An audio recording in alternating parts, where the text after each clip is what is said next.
All right. I'm JD Mintz, the founder of NuLife Virtual. We are a community healthcare platform that changes how we treat addiction.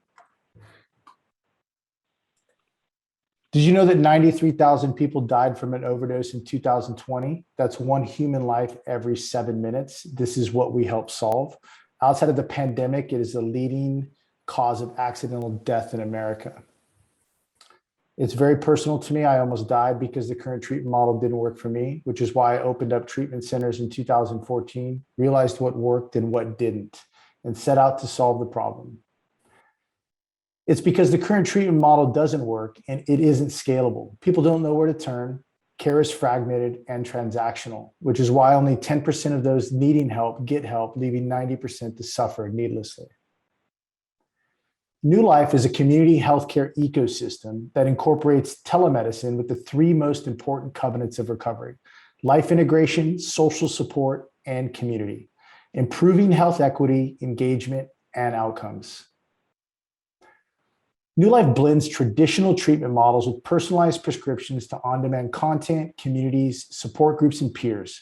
We keep people engaged between their sessions, providing better insights to their home and life. This enables providers to build relationships and trust while better monitoring and improving their clients' social determinants of health. Our app allows anyone affected by addiction to connect around and above the disease. Whether they're curious, inactive addiction, inactive recovery, or a loved one, our workflows allow them to engage in treatment services at every level while seamlessly maintaining long-term connections with always-on support. With NuLife, long-term recovery has never been more attainable. We're winning because we help providers grow, we increase health equity and improve profit margins, all while reducing payer costs by building a self-sustainable community around their services. Recovery is about connection, which results in people getting better long-term. We project over $500,000 in revenue this year, primarily through a development contract, and booking $192,000 in ARR by signing 16 enterprise clients with the launch of our go-to-market version this month. We expect to have $12 million in ARR by the end of 2024, but more importantly, positively impacting 340,000 lives. The substance use disorder market is growing rapidly. There are 16,000 facilities and 500,000 providers that are tapped out, serving 10% of the potential $300 billion market. More people need help, less people are there to provide help, and we amplify the amount of people existing providers can see and the speed at which services can be delivered. The addiction market is relatively untapped when compared to the pure mental health market, but there are some competitors going after it in different ways. Our model is allowing people to connect and engage and empowering existing providers to invite their patients and digitize their services, improving their health equity and accessibility. Our revenue model is a simple monthly subscription fee, which can be scaled easily. And future revenue models include percentage of fees for services booked by providing a practitioner services network. Our core leadership team consists of industry professionals, technology expertise, and clinical experts. We have deep connections in the substance abuse vertical, and my co-founder, Piyush Goel, is the owner of a global development shop with over 180 engineers, which just allows us to listen to our clients, scale, and adapt quickly. We're currently raising $1 million to scale our sales and marketing team, build out our platform, and further validate product market fit. I don't want people to wonder where to turn or who to talk to, which is why I invite you to join us on our mission to positively impact an additional 1 million lives. If you're looking for an investment that changes lives, I look forward to connecting. And if you're a healthcare system or provider and would like to discuss a pilot, I look forward to connecting. Thank you. Thanks, JD. Awesome you're presentation. Welcome. Thanks, Katya. So tell us about how people access NuLife. Is the platform available for anyone, or do they have to be enrolled in a treatment program already? Yeah, that's a great question. No, it's available to anyone to download this month. Our MVP was more of a private release through our provider clients. The other way that people can join is by being invited by their provider or treatment center.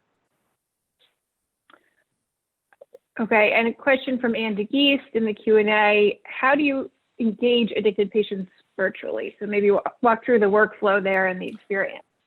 Yeah, I mean, if you've all been on like Facebook groups or different social channels, for example, and our philosophy is that people want to have this connection above and beyond their addiction. I'm in recovery, I'm 12 steps, non-12 steps.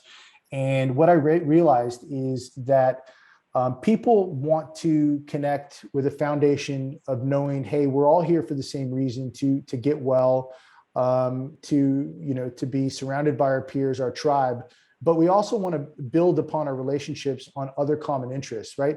My alcoholism doesn't define me as a person. It's just part of who I am.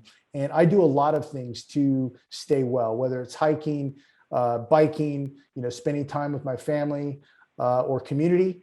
That's what our platform allows people to do.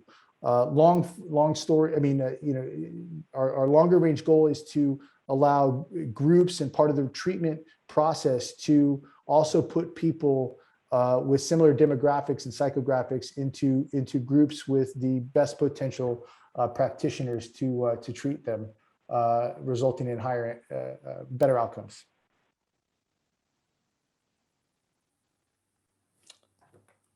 I'm not hearing you. Sorry. Can they connect with construction next door? So I keep going on mute. Can they connect with treatment providers through your app now? Or is that sort of the with our release this month, they can connect with providers. So the providers can't approach people on the network, but people can approach or have providers recommended to them, in the network. So if you think about some of the dating apps where people can't approach other people unless there's a connection made, a lot along the same lines as that philosophy. And I can imagine that it's just such a long process for folks on your platform. How can you help really ensure they're getting better and kind of follow them through their journey? Yeah, no, that's one of the best things that we're going to be able to do longer term is by enabling existing providers on our platform, as well as people that aren't associated with treatment, to take regular, ongoing, non-invasive assessments, as well as recovery capital index through some of our partners, as well as heard Shay talk earlier with recommended content and education through these ongoing assessments. We'll gauge where somebody is on their journey and the behaviors they have how many people they're talking to, what communities they're engaged in, along with these recovery capital index outcomes, suggesting next actions, whether it's services they should engage in, people they should connect to, communities they should be involved in, as well as getting them involved in their local areas as well. And then potentially, we talk a lot about social determinants of health, also incentivizing people to stay in treatment, to take assessments and engage. Those are all things that we are doing or will be doing as part of our platform, because we do believe that engagement and connection is what recovery is all about.